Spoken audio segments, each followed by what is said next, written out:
Now, let's talk Liberty Flames football. Here's your host, the voice of the Flames, Alan York. And a good Thursday night, everyone. Welcome inside Mellow Mushroom tonight for our weekly Liberty football show with head coach Jamey Chadwell. The Flames are 3-0, coming off a 55-27 win at Buffalo this past Saturday afternoon. And coming up, another road trip down to Miami. The Flames will take on 3-1 FIU, 6:30 Saturday, with our pregame coverage coming your way at 5 o'clock on the radio. You can also watch the broadcast on ESPN+.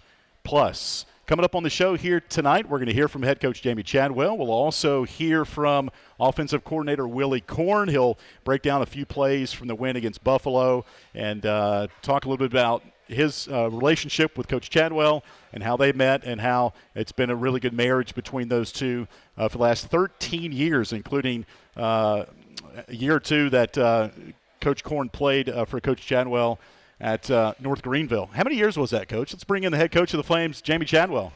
2 years. 2 years, Two okay. years, 2010, 2011. Okay, I got you. And then he started coaching together 2013. Yeah, it's a really fun interview, and he says if Jamey says go to Walmart, I'll go to Walmart with him. If he says go to Chick-fil-A, I'll go to Chick-fil-A with him. So that's going to come up at the bottom of the hour. And for those of you that have been on X, social media channels, we've already posted this interview, but it'll be a good respite for Coach to get some food here at Mellow Mushroom. Reminder that our show is brought to you by Freedom First Credit Union. Each and every broadcast, we appreciate their support of the Liberty Football Show with head coach Jamey Chadwell. Again, Liberty comes in off a 55-27 win at Buffalo. And, Coach, as we do every show, let's talk about that ball game as you went to 3-0 up at Buffalo. Just your thoughts initially on the game, and then we'll get to some specifics. Well, obviously pleased with the victory. I think us being new, first road trip, with us and the way we do things. Obviously, we had a little field trip there as well with it. But I think anytime you can go on the road, they were picked third in the MAC, behind Ohio and Toledo, which are two really good teams. Toledo beat us last year, and to go up there and win convincingly. Was good to see. There wasn't tons of energy in the crowd, and there wasn't a lot of people there. But I thought our players coming off home games when you're averaging 18 and 20, it's a big drop off. But we didn't drop off the energy, and that's what I think I was most pleased with. A lot of things to improve, but most things pleased with is the way we just went up there and took care of business. You got started off opening drive of the game. Nick Brown kicked a 39-yard field goal, and I know there was competition during the week with Nick, and he kicked the ball really solid for you and got you on the board there early in the first quarter. He did. Anytime, you can go 2 for 2, knocked them straight in, obviously hit all his extra points.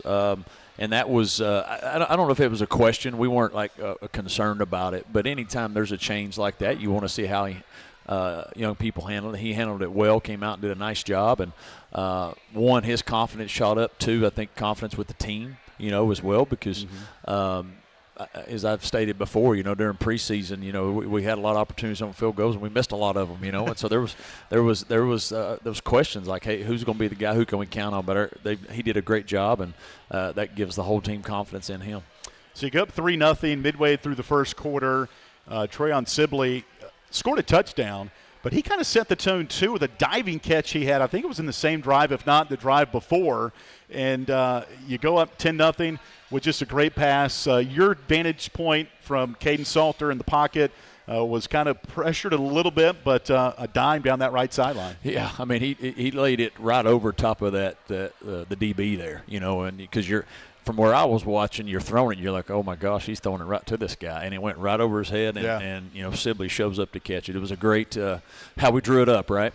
Exactly, and, exactly how we drew it up, and but it was a great play and great execution, and gave us. After stalling out that first drive, to be able to go down and score again, and get a touchdown was big because our defense was playing really well at that time. First couple of drives, Jamey, I want to get your take on this too. Outside of some dimes that Caden had, he was a little off to begin the game. Are those things, obviously you noticed it, things you have to make aware to him, or is that even something you just, hey, it's early, he'll get that ironed out? Well, I mean, I think he knew it. He was trying to be perfect, too perfect. I got to place it here, place it there. On the first drive, we settled for a field goal, Bentley Henshaw was wide open, and 9 times out of 10 he would throw that. But I think he was so juiced up wanting to do this or that, he didn't let the game come to him. He tried to make it, his game. And when you do that, you throw high, you do some things because you're a little over too excited. And as a quarterback, you got to be even keel. You can't let your emotions get too big, because then you do things you don't need to. And so he settled down, which we knew he would. And once he did, obviously, I mean, you saw his stats for the game, but if you go back and watch it, he'd have probably had well over 400 and probably 7 or 8 touchdowns. Yeah, Caden's numbers for the ball game: 16 for 26, 344 yards passing, career high for Caden. 5 touchdowns, also ran for 1. So 6 total touchdowns. That garnered him Conference USA Player of the Week. Big win, but also individual honor for him for his play. Yeah, which is a great benefit of being in a conference. You get those weekly awards, or you have the opportunity to earn those. You have opportunity to be recognized. He got recognized, obviously, with Conference USA. He got recognized. He was on ESPN. I think he got a helmet sticker. He did. Yeah. Which is so that's one that's awesome for him, and then that's awesome for our team, because that brings notoriety to our team and our university. So you're up 10-0, and Elijah Smoot, transfer from Tennessee Martin, got involved in really the first game that he's gotten some multiple touches, and, man, he made a couple of great catches. That first one, back edge of the end zone, rolling over the track. Willie Korn joked with, I bet E.J. Smoot hopes we don't play another venue where there's a track right there by the field. But good to see Elijah make that great catch. What type of concentration does that take on that back edge of the end zone for that one that he probably didn't see it to the very last second where it came over his shoulder? Well, it's tough. One, you got that because of the vantage point. You're trying to get your feet in. You're trying to secure the ball, and then you're getting ready to land on, obviously, a track. And to be able to do that, to be able to have the concentration to get your feet in, catch it, and also know you're going to get scarfed up and have, rip your arms all to pieces. And he really had an opportunity to make 2 of those. I mean, he made some really tough plays, but he played well. He's a guy that we know can make some of those plays. He's done that during fall camp and one-on-one situations, and for whatever reason, earlier in the season, we had some opportunities with him. We missed them, or they covered it down. But he had some opportunities in this game and made the most of them. Yeah, I was at practice a couple of times this week. There was a break in practice. I quickly brought him over, and I said, for our radio purposes, I know your name's Elijah, but also here EJ. Can I get the story real quick? And he said there's an E and a J in Elijah. I said, certainly there is. And so some people just take those 2 letters out and call me EJ. I said, what do you prefer? He goes, sir, it does not matter. So if you see EJ at the game or on campus after game, he goes by both. So that was a really cool story. What do you call about getting him here on the campus after transfer from Tennessee Martin? Yeah, his uncle. Sorry. Hope everybody's awake. There we go. His uncle played here. And right. So there was obviously a connection there. Once he went in the portal, we had that connection. He had some other opportunities, but because of his uncle and the relationship there, his uncle's really, like a father to him. And so that was a good reason, a big reason why he chose to come. And then once you're here, you got here in the summer, and you're trying to learn, you're trying to get academics all in order. But he's been a great addition and is somebody that we've got to continue to count on heavily. Coach, you go up 24-0 after touchdown to Caden Salter. And then Buffalo mounted a little comeback. What did you see there in that second quarter when they scored a couple of touchdowns back-to-back? Well, you get up 24 there, and you're in a good position. 6 minutes left, I think, maybe. And just defensively, I was disappointed. We had a chance to really end it there, and we didn't do that, and that was frustrating.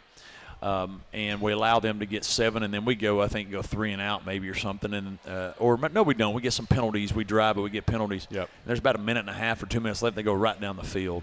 And so very similar to the Bowling Green, where you feel like you dominate the whole first half, and you look up and you're only up 10 points. And so, but, we get in the locker room. There's no panic. There's no yelling. We've been there. The main thing was we have to learn how to play 4 complete quarters. And we've not done that yet, which excites me because I do think our best is out there. But you saw we came out the second half, got a turnover, got a field goal out of it, got another stop, 4th down stop, 10 points. So that 10-point lead goes to 20, and then it was basically, that the whole rest of the game there. And so we have to learn. We have to learn how to keep the pedal down, how not to relax when we're up and don't let off, because teams can come back. There's good football players, and it's not like we're just this unbelievable machine right now, and so we got to do things the right way consistently for us to win games consistently, and so we're learning that. But hopefully through these first few weeks we're figuring that out. Joined by head coach Jamey Chadwell at Mellow Mushroom here tonight. A couple more thoughts on this game, Jamey, before we take our first break. So you go into halftime up 24-14. Who are you hearing, some of the leaders, who is verbalized in the locker room, hey, we're good, let's just keep putting that foot down on the pedal? Are some guys sticking out as leaders that you don't need to be all verbal, but who are some of those guys that you're really leaning on to kind of set that tone from a verbal standpoint?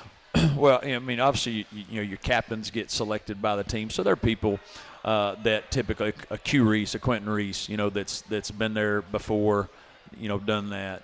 Xavier, somebody like that. Obviously, Kendi and Brennan have been hurt, so right. they can try to speak, but they're not out there living that. Tyron. So you got some of those guys, but the guys that have been in the battles, a Jordan White that's out there doing some of that. They're willing. Hey, this is where we're at. Let's just step up. Caden Salter's, taking some of that role in the locker room as well, so which is good to see. There this time there wasn't a lot of. Didn't have to say much. Let's just put it that way. Yes, they knew what they did well, and what they had to fix, and I think that's how you saw us come out and play better. Second half, you mentioned you really put it on Buffalo. 17 points in the third, 14 in the fourth. It got to the point there late in the game, you were able to rotate some guys and get some guys experience that may not be on the 2-3 deep.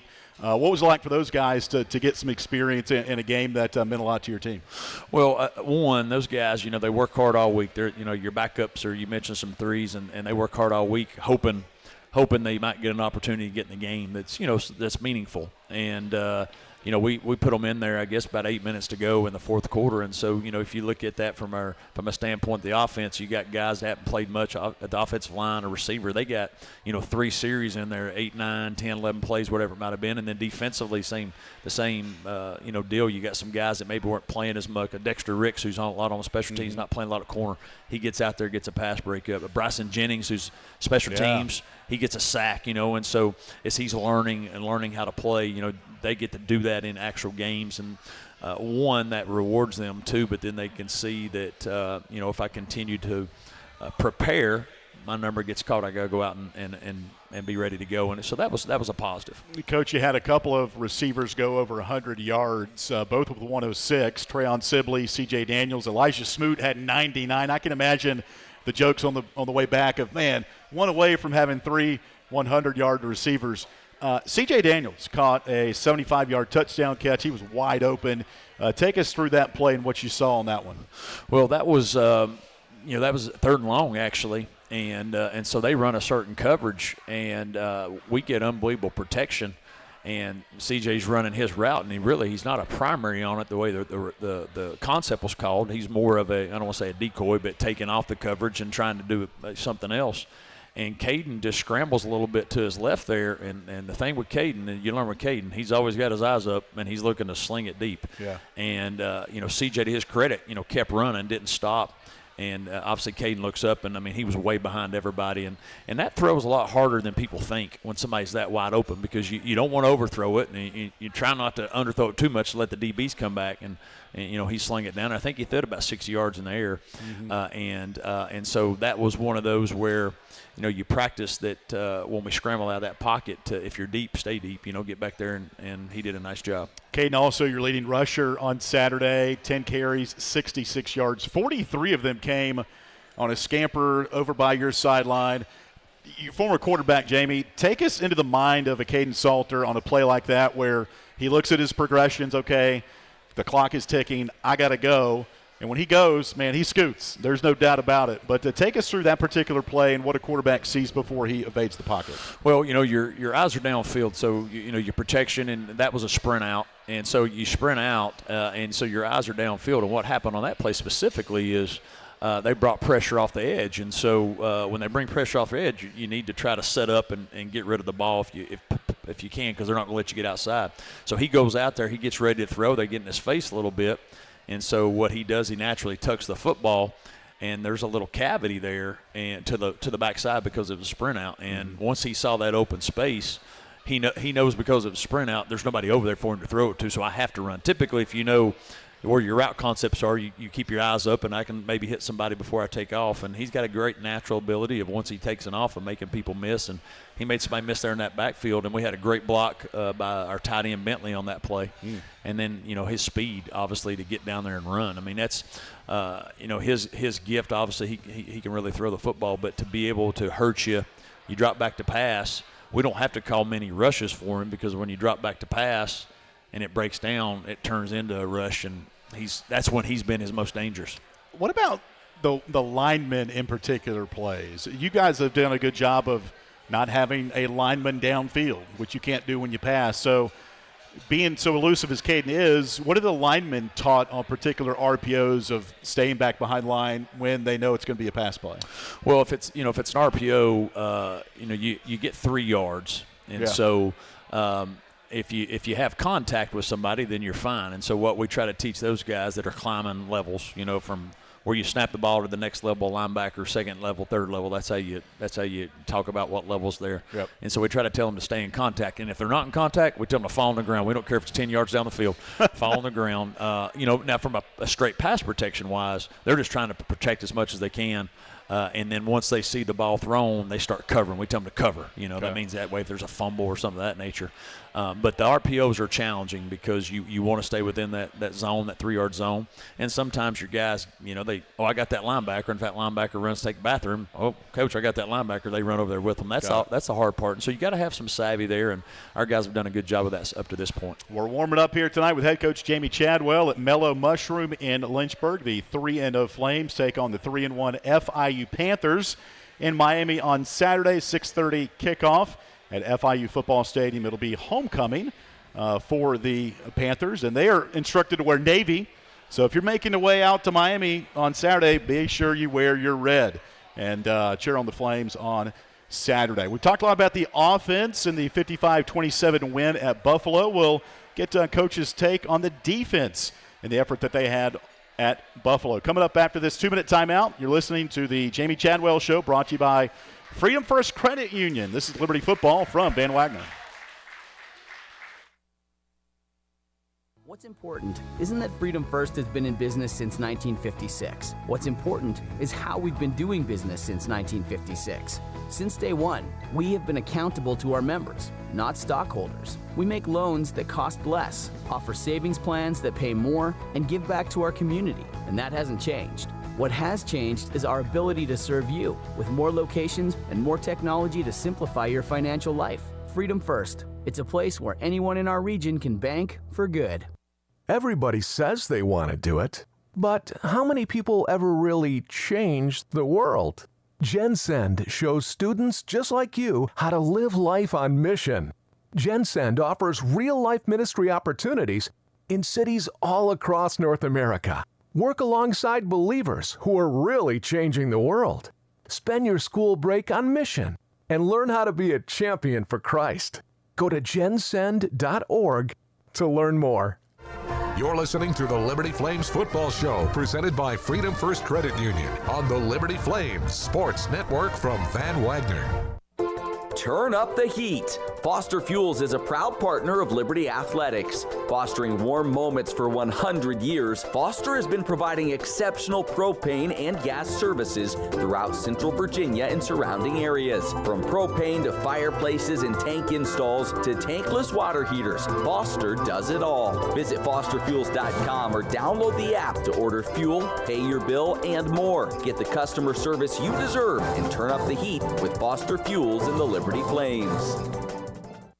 Earthright Mid-Atlantic, your trusted solar and energy efficiency experts. With a focus on honesty, education, and excellence, they light the way to savings, home comfort, and a greener future. Educating homeowners about the power of solar and energy efficiency is their winning game plan. Give Earthright Mid-Atlantic a call today at 434-200-9716 or visit erepower.com.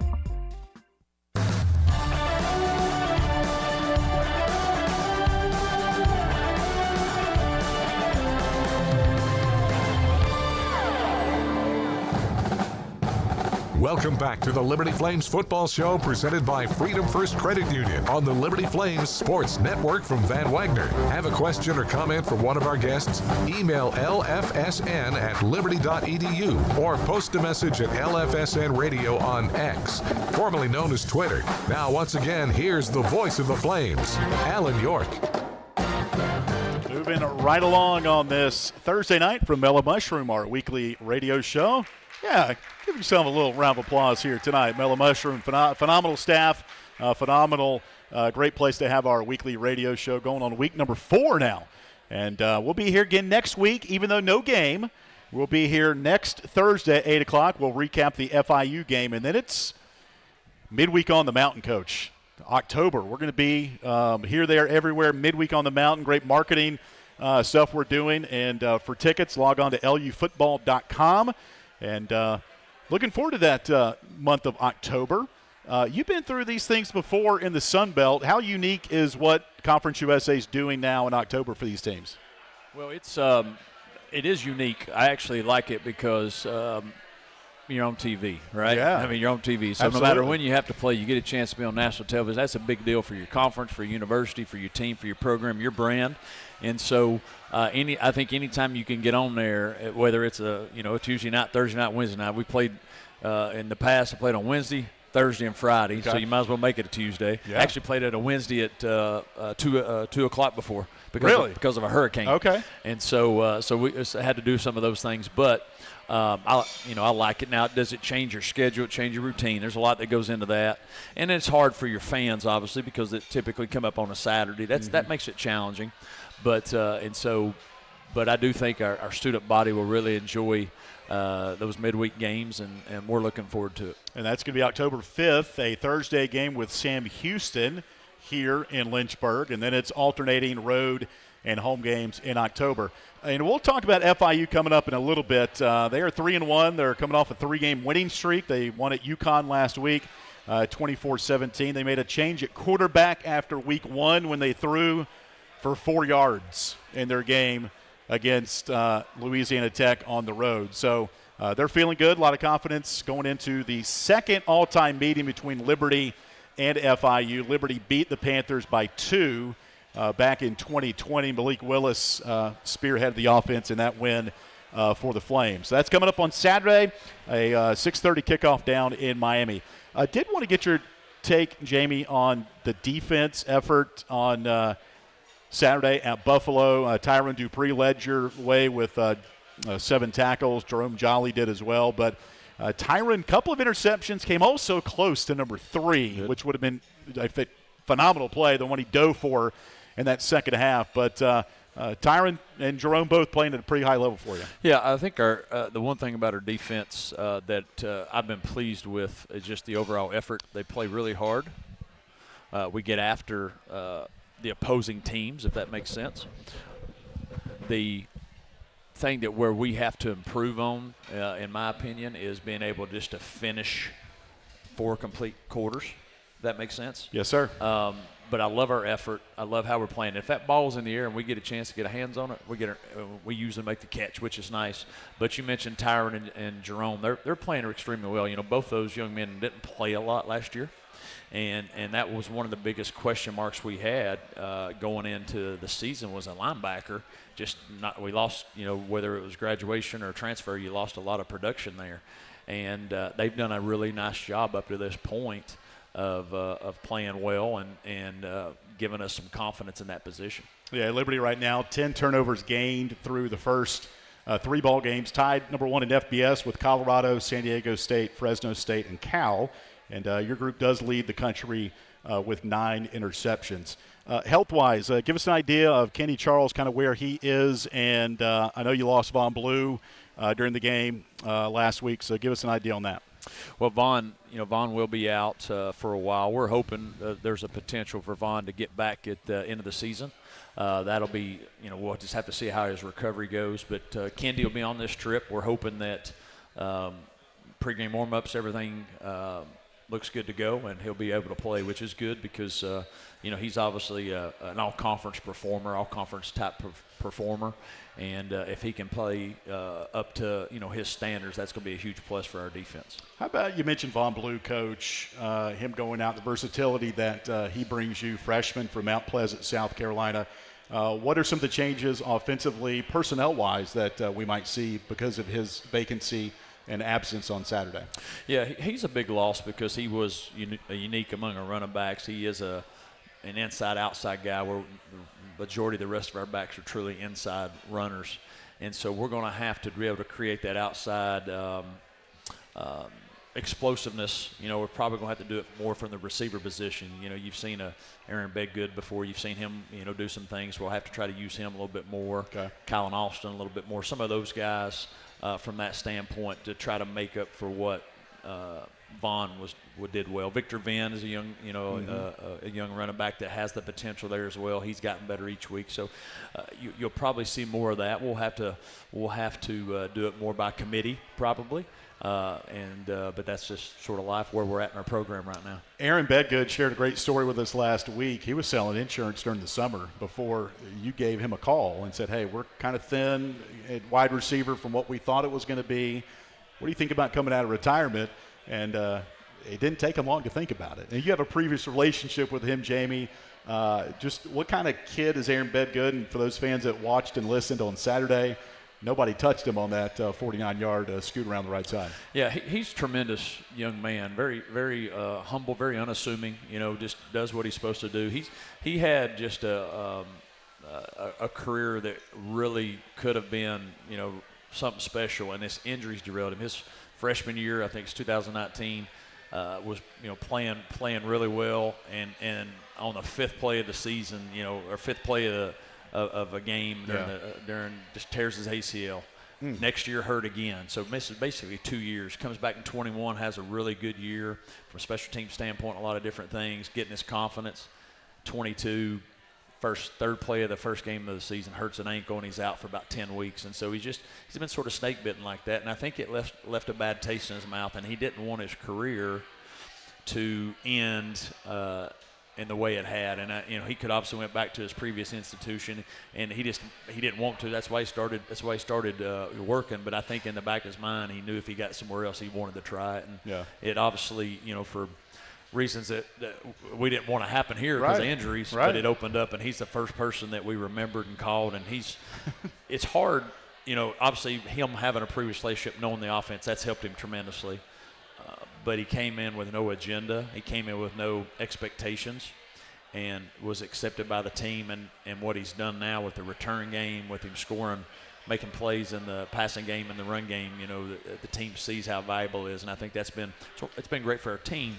But really for him and his confidence and what he needed, it's been a great blessing for him. And I'm very happy for him and what he's been able to do so far. Jamey, you mentioned the field trip last Friday to Niagara Falls. Beautiful part of the country. We even got up there as well with our radio crew, which was really cool.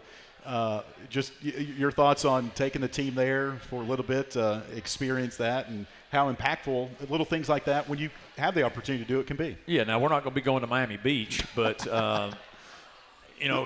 majority of people probably have never been to Niagara Falls, might not ever go, because of where it's at and some of those things. You don't think about it, but we had the fortune a couple years ago to go up there and see it, and it's an amazing experience. Even for 30 minutes we were there just to see really God's creation, and I think our guys, in their mind probably going, why are we doing this? Majority of them, and after seeing it and experiencing it, I think they, it's worthwhile. Absolutely. Thinking, hey, that's a cool experience, and it is, because it's, I want to be able to go back and go on the boat. I'd like to go under and see it, one time. Well, obviously can't, I thought about doing that for one time for the team, and then I figured that I'll get seasick and go out there and get beat, and our AD'd say, "What are you doing?" And so, it was a great experience. It's a beautiful place, and if we can't take 30 minutes to go see, God's creation, and if it messes up for a game, then we've not done our job Monday through Friday anyway. And so, I think our players really appreciate being able to see that, and also I think it relaxes you too. It's like, hey, it is a business trip, but it doesn't mean you can't go enjoy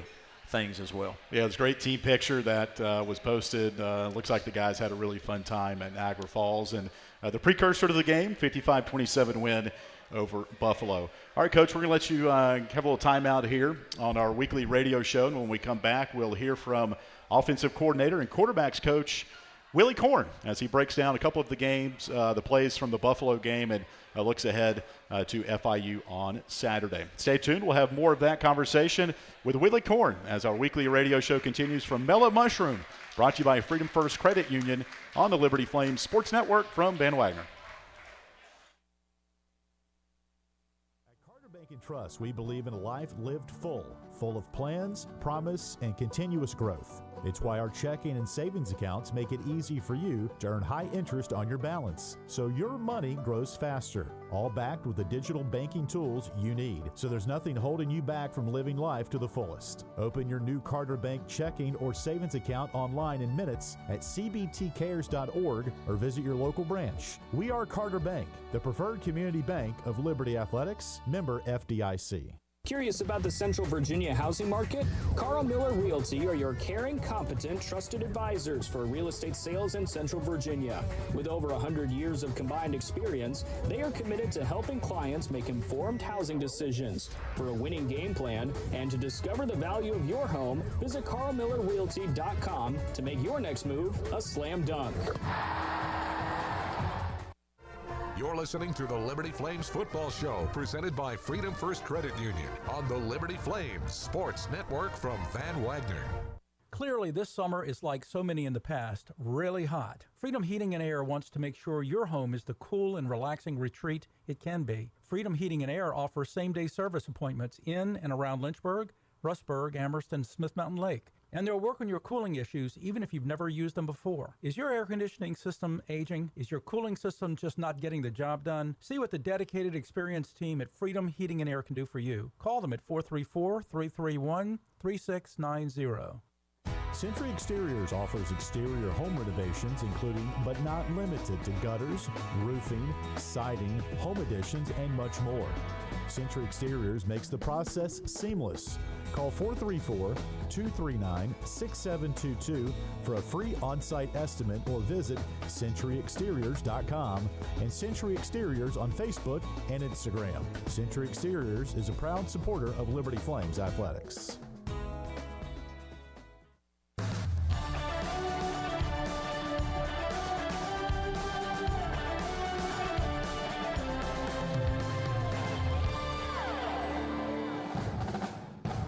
Welcome back to the Liberty Flames Football Show, presented by Freedom First Credit Union on the Liberty Flames Sports Network from Van Wagner. Have a question or comment for one of our guests? Email lfsn@liberty.edu or post a message at LFSN Radio on X, formerly known as Twitter. Now, once again, here's the voice of the Flames, Alan York. Our Liberty Flames podcast, presented by Centra, continues this week. Liberty playing at FIU, and we're joined now by offensive coordinator Willie Korn. And first off, Willie, before we talk about the win at Buffalo, let's kind of dive into your career just a little bit. And 13, 14 years with Jamey Chadwell, and how that relationship has just blossomed since you were with him at North Greenville. So just put into words what it's been like working for him and now being one of his main key cogs in this offense. Yeah, I'm thankful that everywhere he's gone, he's given me the opportunity to stick around with him. I just keep following him everywhere he goes. If he goes to Chick-fil-A, I follow him there. If he goes to Walmart, I follow him there. So, but there's a reason I've wanted to work for him for so long. He's a man that I believe in. I believe in the way that we do things as a staff, and it starts with him, how we run our program, and it's much bigger than just the X's and the O's.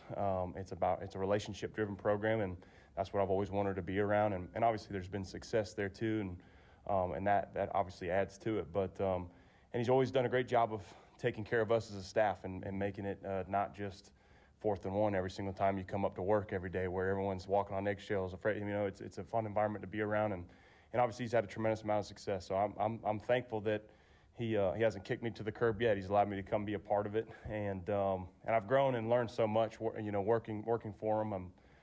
Every single day, every single practice, every single game, I learned something from him and the other guys on our staff. So it's been quite a run. 13, 14 years, that's a long time, So, but it's special. I think our staff's really, really unique in the fact that a lot of our guys on the staff have been around for so long. How about when you were playing for him at North Greenville after stops at Clemson and Marshall. Did you always want to coach? And if so, did you realize when you were playing for him that he could be a guy that eventually you might want to work for? I always kind of had in the back of my mind that coaching might be something that I would want to get into. So my dad was a coach. We coached college baseball and coached us growing up. So I think I saw some of that in my dad. And but I think before I went to North Greenville and played for him, I had really the joy for the game of football had been kind of sucked out of me. I didn't really want to be around it anymore. I was frustrated with it. I was always hurt or this or that, and just had a lot of disappointments through the game of football. So if I had not gone to North Greenville, I definitely wouldn't be coaching. I would like to think that I would be, maybe a manager at a Jersey Mike's. I did work at Jersey Mike's in college, so maybe that path would have worked out for me. But I'm thankful that the coaching route, that door was opened for me. And when I went to North Greenville, the joy for the game was restored. I enjoyed being around the game a lot more. And I was having the opportunity to play. I was having some success, but more so, I just enjoyed the environment that I was in. I enjoyed the coaches that I got to play for. I loved my teammates, and so when that joy for the game was restored, it just had such a profound impact on me that I wanted to have the opportunity to impact guys through the game of football through a coaching lens, And I think that's when I always kind of thought in the back of my mind, maybe I'll get into coaching. But when the joy for the game was restored there at North Greenville, I wanted to be a positive influence in somebody's life where maybe they're struggling with their identity and just being wrapped up as a football player, or they're struggling with injuries or struggling with this. I wanted to be that person that could try and have a positive influence on them. And so I think once that chapter of my life was over, I think that it was clear that, okay, this is the direction I want to go. I love the game of football. I love to compete, but more so, I love being around the guys, the relationships that you get to create with guys, and hopefully a longer lasting impact you have on your players and the other coaches you work with that goes way beyond the scoreboard. Joined by Willie Korn, Liberty offensive coordinator. Speaking of Jersey Mike's, my favorite is, I think it's number 9, which is the sub club, maybe. Yeah, the club sub. I'm more of a Club Supreme guy with roast beef, but yeah, it's a solid choice. Either way, Jersey Mike's, really good Liberty sponsor, by the way. Quick check on this offense, Willie. Last 2 games, over 500 yards. Jamey at one point said we're kind of spoon-feeding the offense, and now it looks like it's just a shovel being given to these kids, and they're opening things up. So the last couple ball games, just where have you seen this offense develop, you think?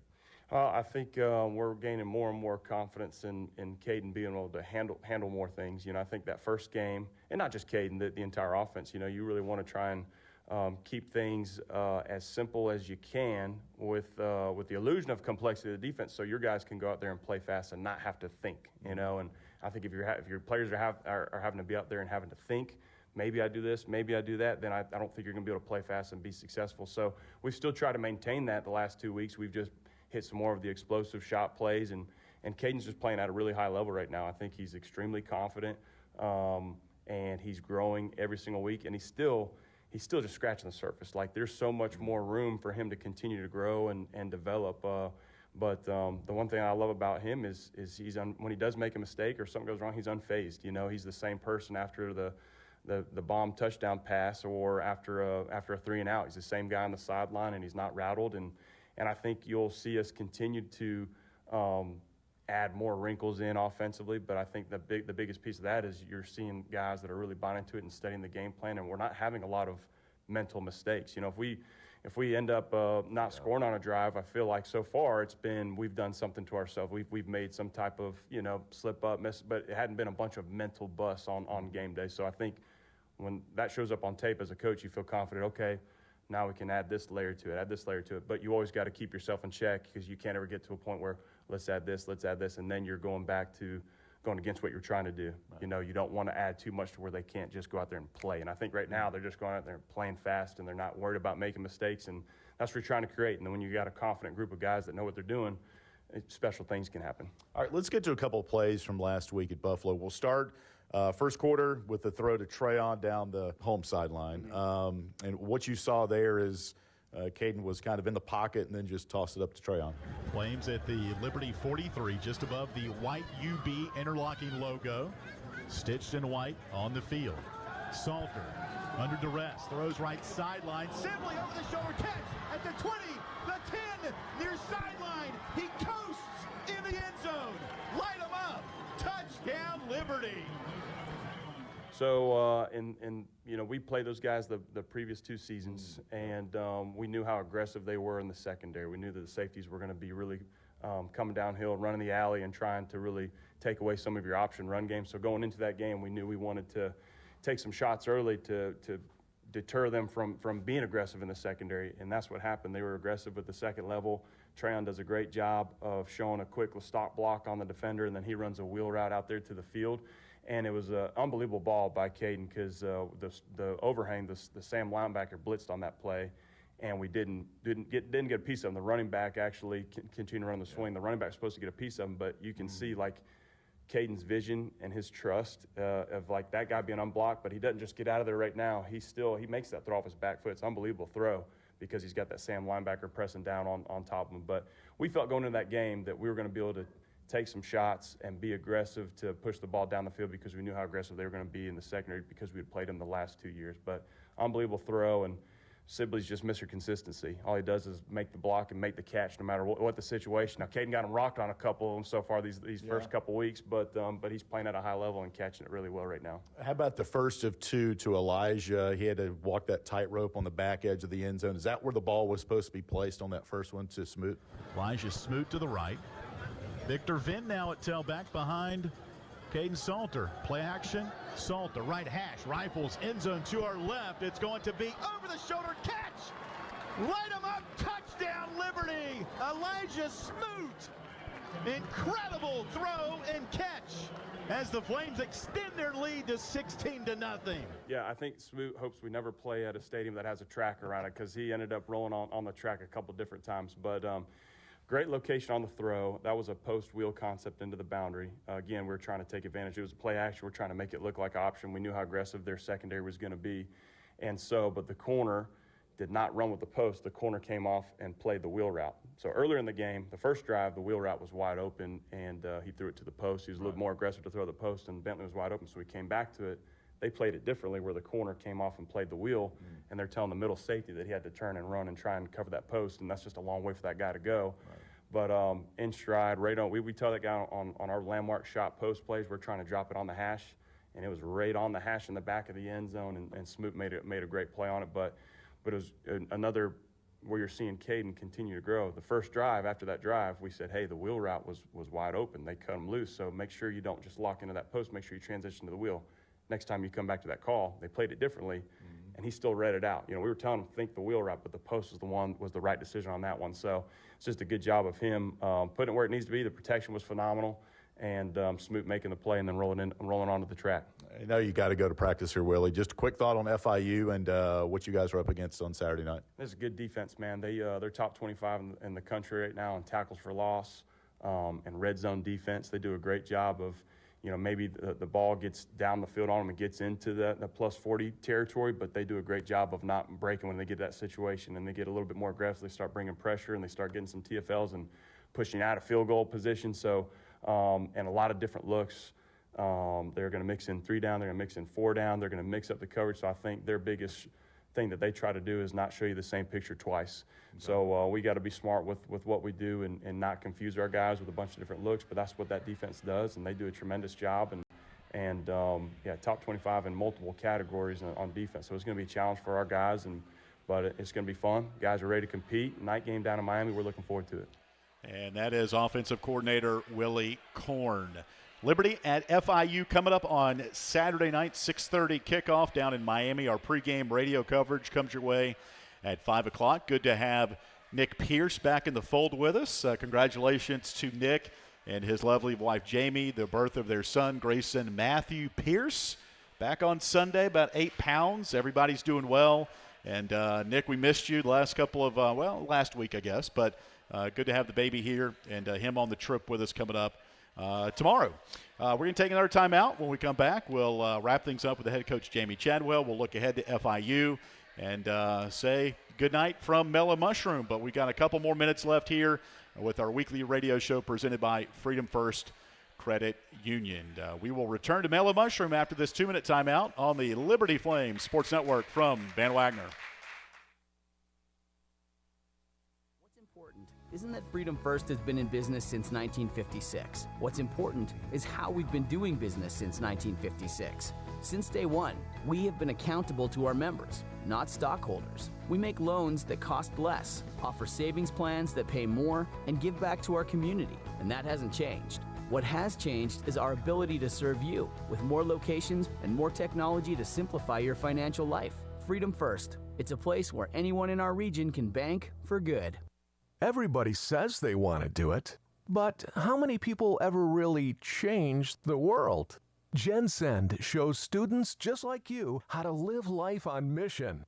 GenSend offers real-life ministry opportunities in cities all across North America. Work alongside believers who are really changing the world. Spend your school break on mission and learn how to be a champion for Christ. Go to gensend.org to learn more. You're listening to the Liberty Flames Football Show, presented by Freedom First Credit Union on the Liberty Flames Sports Network from Van Wagner.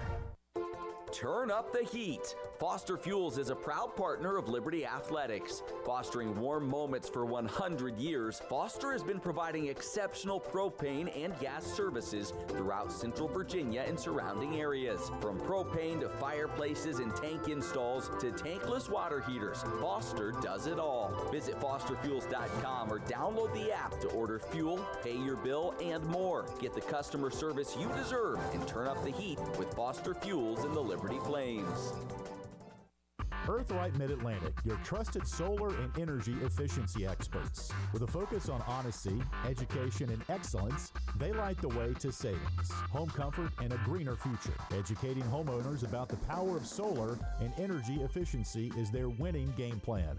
Give Earthlight Mid-Atlantic a call today at 434-200-9716 or visit erepower.com.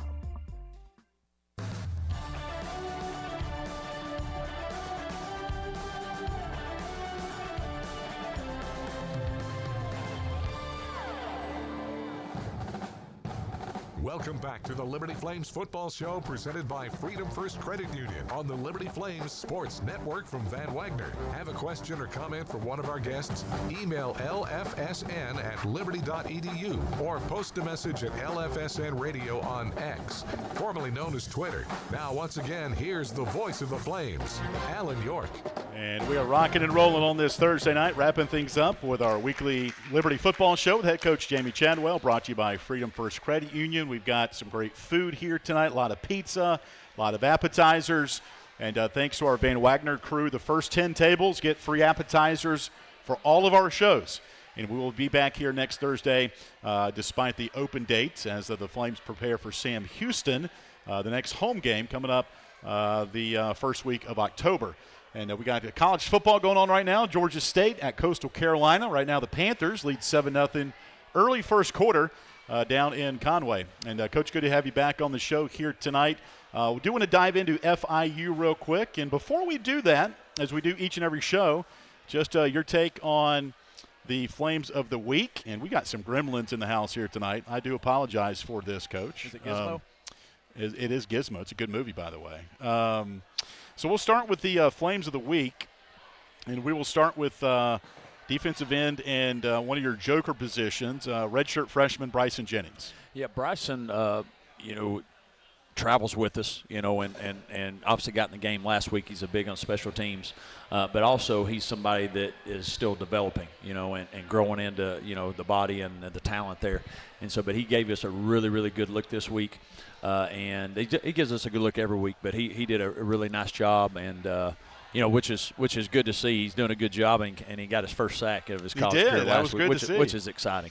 And how about tight end redshirt freshman Caleb Ryan from Bellingham, Washington? Yeah, the state of Washington. I think he's like our only one, from the state of Washington. But the exciting thing about him is that he was actually a tryout when we got here. We had tryout. He was a tryout kid. And he's done a fantastic job of getting better, getting stronger, working hard on the things we're asking him to do from a detail standpoint, and been very pleased with his development and growth. I think he's somebody that will find a way on the field before it's all said and done, in his career here. Take us to a tryout, walk-on tryout like that. What goes through? What opportunities do the guys have to make an impression on you guys? Well, when we first got here, obviously, we lost everybody, right? And so how many people do we have that can practice, can play? So you're worried about practice for one, know. And then so when you have a tryout, you're trying to figure out what positions do you need, and you always need big bodies, O-line, D-line, tight ends. Right. And then you're trying to see is there any skill guys that can do something. And so out of that tryout, I can't remember exactly how many we kept, but they're all actually are doing a good job for us and doing a good job of obviously practicing and getting better and developing. And the great thing is you never know when, if somebody gets some time, they figure out, they do some things, a couple, 2-3 years, and you're like, where'd you find that kid? And so we're pleased with that. We didn't keep as many, but what that does though, when you have another one, people see, hey, this guy made it. Look what's happened. That gives you more hope, and hopefully people are training for that and providing for it. And so you have one of those every spring. You do one every spring because you lose after December and January. You lose whether it's portal, whether it's graduation, you lose people. Yeah. And it's not like you're bringing in that many in mid-year, and so you need to be able to. All right, who can help us? Who can practice? Who can do some things? And so we usually have one right around that time frame. So right in time for spring practice, and depending on the needs, we might keep 10, we might keep 15. In fact, a few of the guys that were Flames of the Week the last 2 or 3 years, or through a few 2 or 3 weeks, all of them were tryouts. Is that right? Yeah. Okay. Yeah, I looked at Caleb's bio on the website, and really good size, and always need that depth regardless of what position it is. All right, your players of the week, we talked about Tyron Dupree, 2 interceptions, 7 tackles, pacing him with Jerome Jolly for the team high at Buffalo. Also player of the week, offensive lineman Xavier Gadlin, just a phenomenal human being, number 1, really good football player, number 2. He is, yeah. When you have as many yardage as we had, Caden obviously had a great game, national recognition, receivers, you had all those guys doing well. But, up front, those guys make it all go. And he led everybody up front there. He graded 92%, which is extremely hard to do. Graded 92%, led our team in knockdowns. And as you mentioned, he's a great leader, great captain, just a person in general.